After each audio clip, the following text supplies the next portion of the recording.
Hello, everyone.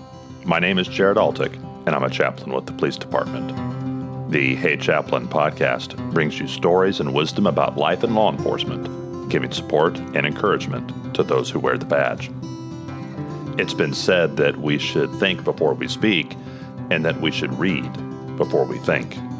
Reading good books is critical to building up good leaders.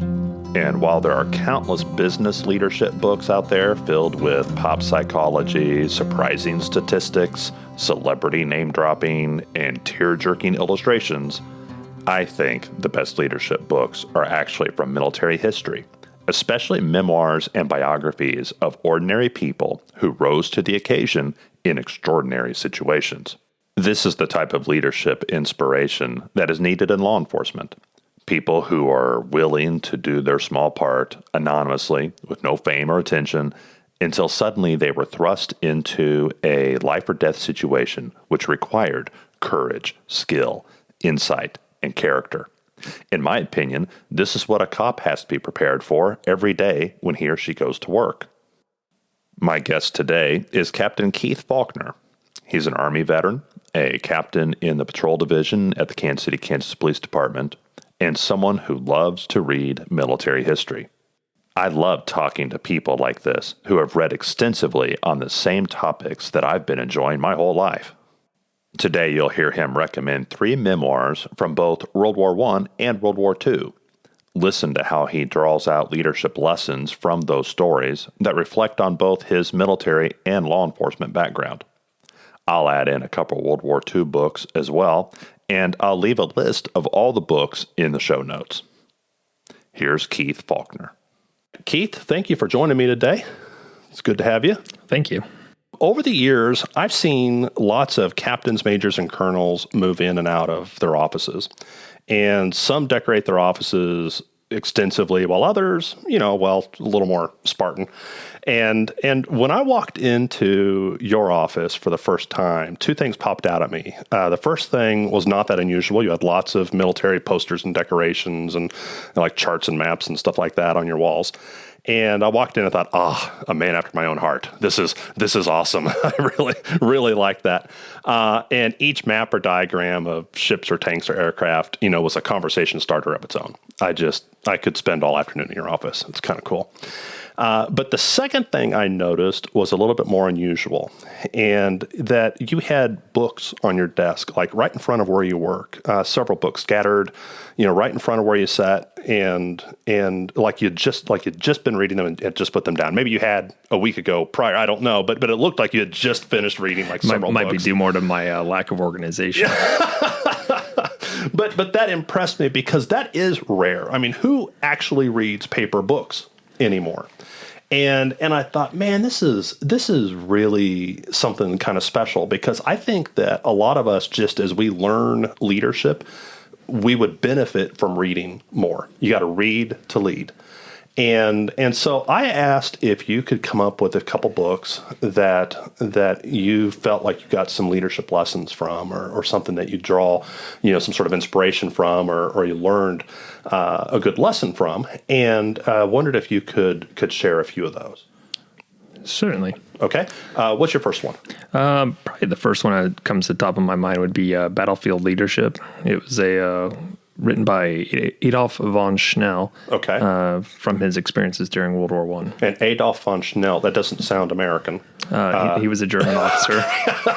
Okay. So German Army, World War I. Yes. Right. The German Republic. Okay. And so what is the book like? I mean, it's just his memoir. Was he in the war all 4 years? He was a captain. He was a lower level officer, but he was he talked about his leadership throughout there, and then as his experiences gained through the war, and different lessons he learned upon from speaking with other officers. Okay, Eastern Front or Western Front or both? He did a little bit of both. Oh, really? Mm-hmm.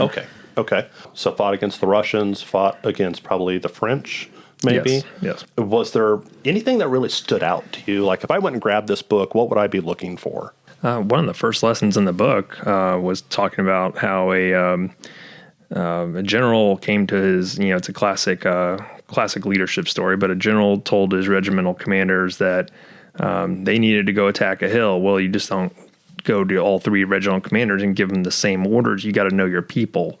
Okay. This is not just about the tactics on how to solve the problem, but it's how to lead your people. You know, the general's not the one up there on the front lines telling his people how to go do it. Right. It's the regimental commanders that then give their orders down their chain of command that expect to be followed. As he spoke with his regiment commanders, he came to the Commander A and said, "Go attack that hill. Here's the time. Here's your lane of travel." That's all he had to say. Okay. And the regiment commanders, "Yes, sir. No problem. We'll get it done." Okay. Goes to Regiment Commander B and says, "Go attack this hill." But the Regiment Commander says, "Well, I need to know everything." He has to know the details, the time, artillery, what's his reserves strength like? What's the food train look like? Everything about that. He will follow the orders, but he needs every detail. Okay. Commander 3 is your naysayers, your people that always the eternal pessimist. Yes. Right. And so the general goes to that regiment commander and says, "I don't think we can take this hill. I don't think your troops are up for it. And, I just don't feel like it's the right time," unbeknownst to the colonel that he's already had a date in mind and a time and place set for attack. Right. And of course the colonel's, "Oh, General, please just give me the okay, and I'll go take this hill." A little reverse psychology. Yeah, that's exactly right. So that, it's just, a way that it's not just about, those three type of personalities. It's more along the lines, you got to know your people. Right. You can't just give everybody the same order Right. and expect everybody to behave the same. You have to understand that everybody's a little different, and you have to, as a good leader, you need to understand that. Yeah, approach them intelligently based on who they are and how they're going to, process, their responsibilities. Mm-hmm. Yeah. Okay. Oh, that's really good. That's really good. I had one, if we can just kind of go back and forth here. It's a book I read just this year called Thunder Below by Eugene Falkner. It's a submarine book, World War II, so American submarine fighting against the Japanese. And very interesting book because Eugene Falkner was the captain of the ship a little bit longer than typically you would see with submarine captains. They tend to rotate out more. And he had several tours with the same boat. And so that was unusual. Then they were unusually successful. I mean, they were in like the top 2 or 3 for both tonnage and number of ships sunk. I mean, very successful. They survived, which was also unusual. A lot of submarines just disappeared, and they sunk, and everybody on the boat died, and that was it. And these guys survived through the end of the war, and then they did some other kind of unique and interesting things. And what I got from that book was how he motivated the men. The Navy has very strict rules about alcohol in the ship and its use, for medicinal purposes and whatever, but they can have some alcohol. And so he had a custom of, well, they would break the alcohol out if they'd had a successful mission, if they'd sunk, the ships they were going after or something like that. And he's a very straight-laced, by the rules, very religious kind of guy. His retelling of it, I mean, you would think on this submarine that there was not a single person who swore, which I find a little hard to believe. I don't think that's possible. They But they didn't say cuss like a sailor for a reason. oh yeah, you would think, but his retelling of it, and I don't know whether he's censoring their language, which is what I presume, or if maybe they just didn't cuss around him. He might not have known that was kind of the joke on the boat, was that, they all swore terribly up until the captain entered the room, but regardless, his motivation of his sailors and how he would reward them with alcohol, and he had a cook that would make cakes, and they would decorate these cakes, have like competitions decorating the cakes on the boat, and it were just these little things that he did for morale and to kind of keep them motivated under very tense times, very dangerous missions. They had one mission, they had to run the entire mission on the surface, even in daylight. And just there were lots of extraordinary situations, and he had to find extraordinary ways to motivate his people and keep morale up. And I thought that was just a really good book, even if I find it a little hard to believe that they all were so clean spoken. It's written from one person's perspective. Yeah. Who knows? Maybe that was his experience. It just seemed, going through the book, it's a fantastic book, but it's like, where's all the filthy language? I kind of expected more, I guess, but yeah. So what's your next book? The next one comes to the top of my mind is actually one that you recommended to me, and it's If You Survive by George Wilson. Yeah. So that's it's a book about a young lieutenant in World War II. You kind of let it on to me, and I read it and loved it. It was good. It was a good book. It was a very firsthand experience from his time coming in as a replacement shortly after the D-Day landings to the end of the war. And it was interesting to me because he came in as a replacement and he had to come into a new platoon, new company, and be able to integrate himself with that command structure. He also did a lot of great things. He was able to adapt and think on his feet a lot. When confronted with a certain ambush, he had to come up with non-conventional, unorthodox way of running down a dirt road, throwing grenades into the bushes because he knew that there was a German ambush waiting for him there. Yeah. And that was to get himself out. There was ambush on both sides of the roads, and he had one avenue of escape, and it was a full all-out sprint to get through it. So being able to adapt and think on your feet and change whatever plan you have is a lot what I took from there. Also, that he when he was at training, he always trained at full strength. Mm-hmm. And under perfect conditions. Yeah, every platoon has 40 men, yes, and every company has 200 men, and this is all, And of course, you're going to go into combat with a full complement of ammo and everything. Right. And it turns out that that's not what really happened. There was times during the war that it was him and 4 or 5 men were all that was left of his platoon. Yeah. That's your platoon. Yeah. He often found himself as a second lieutenant. Suddenly, he's the commander of the whole company. Yeah. At one time, he found himself working at a battalion because they were so short on officers. Yeah. So they were extremely understaffed, or they had shortages. Whole companies were coming in as replacements because most of his company was wounded at times. Yeah. What's the statistic in that book? It's been several years since I've read it, but he was a replacement himself just after Normandy, or during Normandy, just after D-Day. And then his company had 100% casualties and then some. And so people dead and wounded multiple times over. And he was like the only survivor, like 1.5 times over or something like that. Is that close? Yeah, that's very accurate. Okay. Now, not everyone died. Some of them got moved to other units. Some of them got transferred out. Right. A lot of them were wounded. And yes, a lot of them did die. Yeah. His particular division was in a very thick of it, all the way up to the Siegfried Line, and they went through the Hurtgen Forest. Where that was a absolute bloodbath. It's a meat grinder. Yes. Yeah. And so he gripes about this in the book that he'd wished he had been trained how to lead with basically one hand tied behind his back.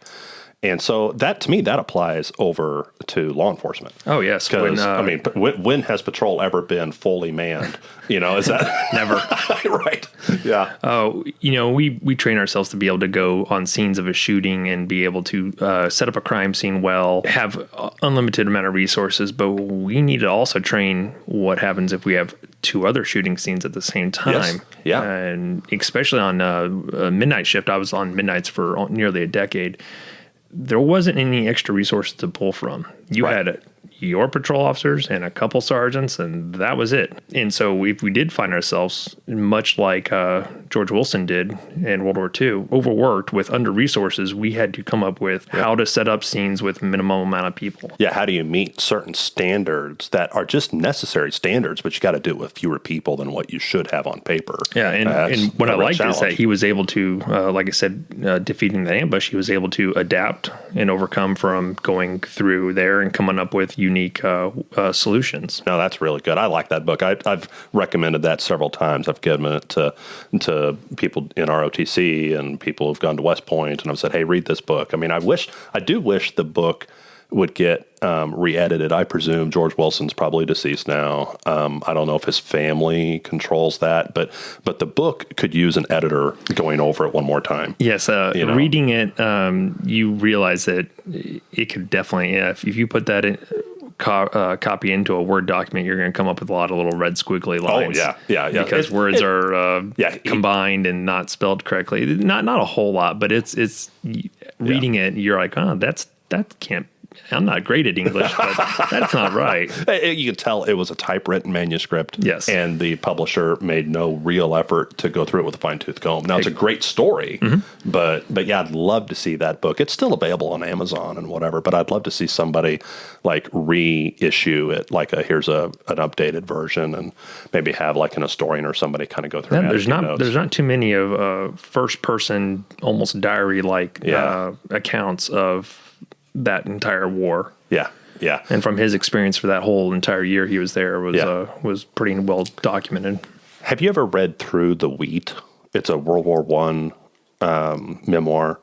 Through the Wheat, or maybe Through the Wheat Field. I'm not prepared to talk about it really, but it's a World War I memoir that is also one I'd love to have someone go back and redo it and give like some historical context, because it's very much, the soldier's perspective. I don't know the big picture. This is just what I'm seeing in front of me.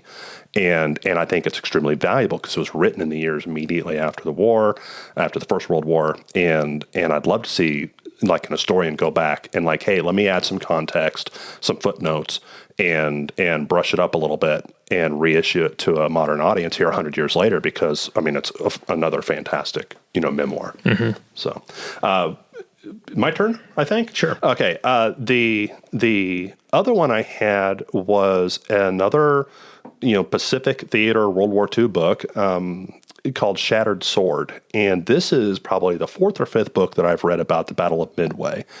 But this one, it's by Jonathan Parshall and Anthony Tolley, and they used extensive Japanese primary sources like personal diaries and logbooks, which have only, kind of recently been available, or other good books written on the Battle of Midway have not really dived into very well. They've not delved into some of those sources, because you had a few important Japanese people who were at the Battle of Midway, pilots and sailors, who gave like their version of what happened like 20, 30 years later. And that made it into American academia, into our study of what happened. And that account from just a couple of sources, which were very much, well, it wasn't my fault. That was kind of our only Japanese take on this battle, where they lost 4 aircraft carriers in the course of like 24 hours. I mean, it was really kind of a turning point in the naval war in World War II in the Pacific. And this book goes in and is talking extensively about like the patterns that the search planes of the Japanese fleet would go out and where they made mistakes. If they had done it correctly, they would have caught the Americans. Now, my memory is a little hazy, but I believe one of their search planes got off to a late start. Yes. And that's what caused it to spot the American fleet. The one plane that was late was the one plane search pattern that it would have captured. But there were several points of failure where they just had multiple things, including ship design, their fire suppression system in their ships. If an American ship had been damaged in the same way, it would have been handled and been survived more likely because the Japanese ship, the way their fire suppression system worked, as soon as it damaged, they lost pressure throughout the whole ship, which meant fires raged out of control, fuel and ammunition went up, and ships sunk. Where a design flaw happened. And so there were several factors. And when you go through the Japanese side of it, recorded day of or shortly thereafter, and then lost in a filing cabinet for 50 years, when you go through that level of information, it's fascinating what you learn. And I think of law enforcement in this context too, because detectives are gathering information from people, and some information comes right away, some information comes later, and sometimes people are trying to make themselves look good and whatever, and trying to sift through the different conflicting stories about who's at fault. I mean, that it very much felt like police detectives looking at what went wrong in the Japanese fleet, that they got beat so badly when they had the upper hand in every conceivable way. And yet they absolutely, they lost 4 carriers. It was a loss they never recovered from. And so very interesting. I like one of the training points on that, or the leadership points on that, is when the Japanese were wargaming it, they wargamed a possible ambush. And then their wargaming judge said, "It's not okay.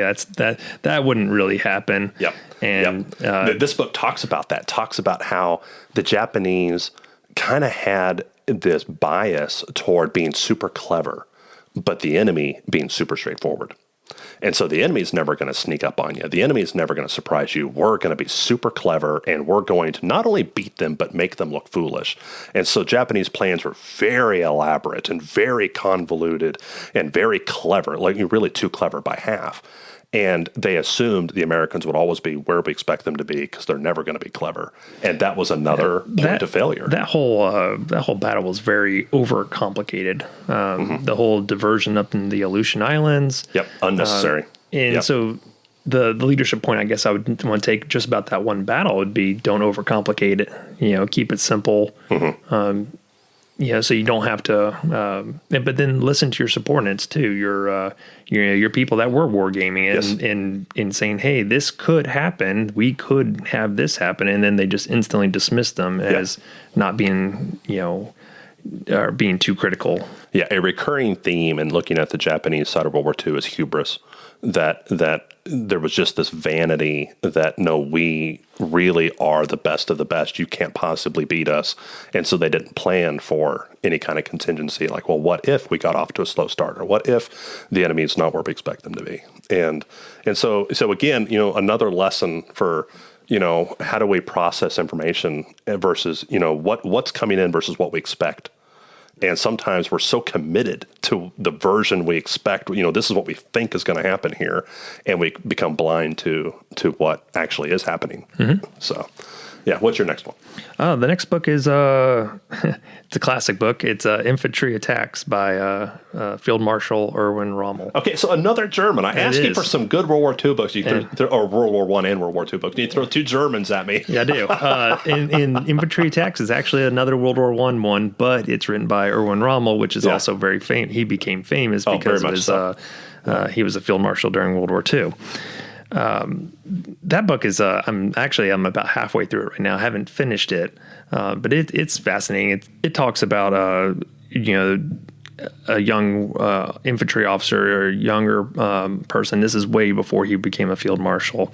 As he was leading his troops, he often found himself confused on to why he was giving certain orders. Like, why are we retreating? We've been beating the French all along this line. Why are we having to retreat?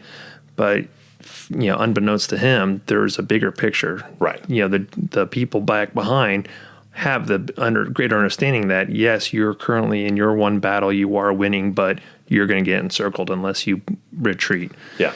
And so there's such a thing as being too successful. Yes. Yeah. And so, maybe his friends down the line are not being as successful. Right. And, you take that back to what we do here in law enforcement is sometimes the patrolmen and the sergeants on the street are, upset about some policy. They don't understand, why are we doing this? We can catch more criminals if we just are allowed to sometimes you also got to understand that there's a bigger picture. Right. There's finances. There's legal repercussions. There's lawsuits against the city. The city only has so much money to pay out things like that. Yeah. There's also, manpower issues that we have to work through too. Sure. And other agencies also. I hear that once in a while in roll calls where officers are told, hey, this house is being watched by another agency or whatever. Don't drive by. Yes. They're actually being watched right now. We're telling our guys, hey, stop driving by that drug house. Stop making arrests and car stops in front of it. Well, it's because there's a kind of a more of a secret federal investigation going on, and you guys are blowing it. Yeah. But if you're down at the, where the rubber meets the road, sometimes you're not aware of that bigger picture, which it's then incumbent upon the higher ups to communicate that down to people. Yeah. And that's a great point as, for leadership. And see, what's another point that Rommel brought up in that book was spending time doing recon. He spent in recon and digging in and things like that. He spent a lot of time off by himself doing reconnaissance, gathering information. There was a lot of behind the scenes. It's not just all combat things. And he spent a lot of effort preparing for all this. And there was times where his troops were got to a field and their trenches were only a foot deep when they first got there. So they had to dig all night long. And his men were tired and wore out, and it was raining on them, and they were exhausted. They hadn't eaten since the night before because the food wagons couldn't get brought up there, and yet they're still digging all night long. And the next morning, they were shelled, and with hardly any casualties because they spent all night long digging. And so I took from that is, yes, you're going to get tired. Yes, it's exhausting, but in the end, it was worth it. The point about digging in too is that it relates back to training. We train, defensive tactics is one of the topics that I teach, and we spend 40 hours, wrestling around the mats and learning different things about policy. Then we spend other time doing, other intermediate weapons and pepper spray and taser and things like that. Yeah. And you also spend a lot of time at the range. All that training, it's exhausting, but in the end, it's worth it. Yeah. Well, and that's some of the hard work that a lot of times nobody wants to do. And whether it's preparation or communication or some type of training, there's always something that's like, I don't want to do this right now. But I think that's the benefit of reading these books is that you read about people in much more extraordinary situations in our day-to-day lives. And they did the hard work and learn something valuable. And through their blood, sweat, and tears, we then can gain wisdom. And it's helpful to us.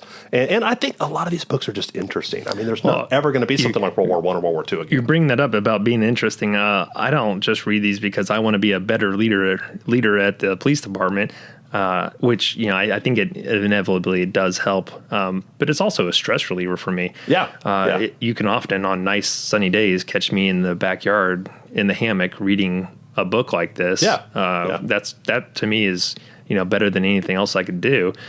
My wife often catches me in the hammock sleeping, but with the book on my lap. But that's neither here nor there.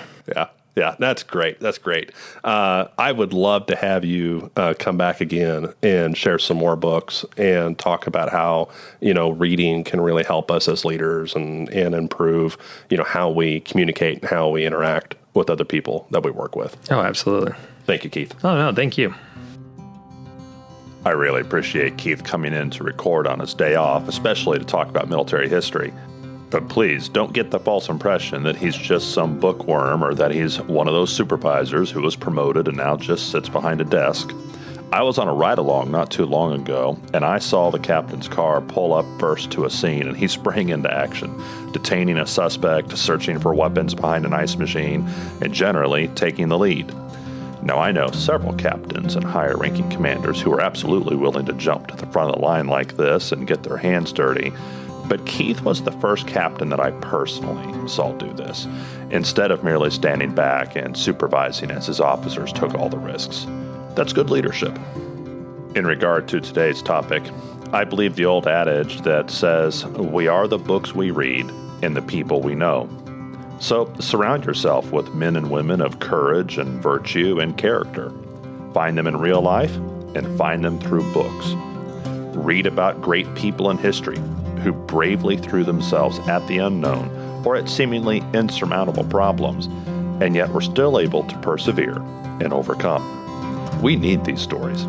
We need to know that brave men and women went before us, and even if we find ourselves alone now, we can still stand for what is right during that critical moment. And when you read, use these books to build relationships with others. I'm so glad I saw the books on Keith's desk. Now I have one more person with whom to talk about these important topics and interesting subjects. And I want that for you too. Talk about what you've read. Find out what other people have learned and get recommendations for more great books. And if you have military history books that you think are valuable leadership tools, please go to the Hey Chaplain Podcast Facebook page and share your recommendations with us.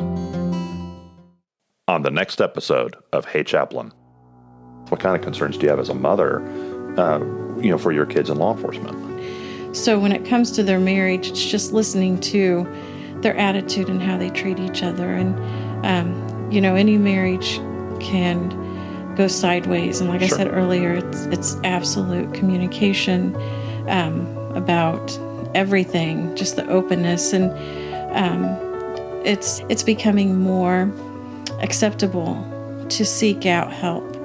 Whereas before it was like, oh man, you're going to go see a doctor. You need, maybe you shouldn't be on the street but it's just listening to them as parents.